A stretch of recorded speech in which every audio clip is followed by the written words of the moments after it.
એક વારની વાત છે, એક નાના ગામમાં રામુ નામનો એક છોકરો રહેતો હતો. તે ખૂબ જ શરારતી હતો અને ખોટું બોલવાની લત માટે જાણીતો હતો. રામુ મોજ મસ્તી માટે વારંવાર ગામવાસીઓને ખોટું બોલીને ત્રાસ આપતો હતો. એક દિવસ તેણે ઊંચા અવાજમાં ચીસ પાડવાની શરૂ કર્યું અને બોલ્યો, વરુ આવ્યો, મારી મદદ કરો. ગામવાસીઓ પોતાની લાઠીઓ લઈને દોડી આવ્યા, પણ જ્યારે તેમણે જોયું કે ત્યાં કોઈ વરુ ન હતું, ત્યારે રામુ મોટેથી હસવા લાગ્યો. ગામવાસીઓ ગુસ્સે થઈ ગયા અને તેને ચેતવણી આપી કે ખોટું બોલવું એ બહુ ખોટી વાત છે. પણ રામુએ તેમની વાતને હળવાશમાં લીધી. થોડા દિવસો બાદ રામુ ફરી એ જ મજાક કરી.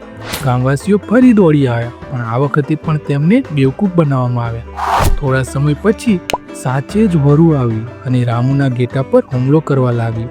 રામુ ભયથી જોરથી ચીસ પાડવા લાગ્યો, વરુ આવ્યો, મારી મદદ કરો. પણ આ વખતે કોઈ પણ તેની મદદ માટે આવ્યું નહીં. ગામવાસીઓએ વિચાર્યું કે રામુ ફરી ખોટું બોલી રહ્યો છે. વરુએ બધી ઘેટાઓને નુકસાન પહોંચાડ્યું. રામુને પોતાની ભૂલનો આભાસ થયો. તેણે ગામવાસીઓ પાસેથી માફી માંગી અને વચન આપ્યું કે હવે તે ક્યારેય ખોટું નહીં બોલે.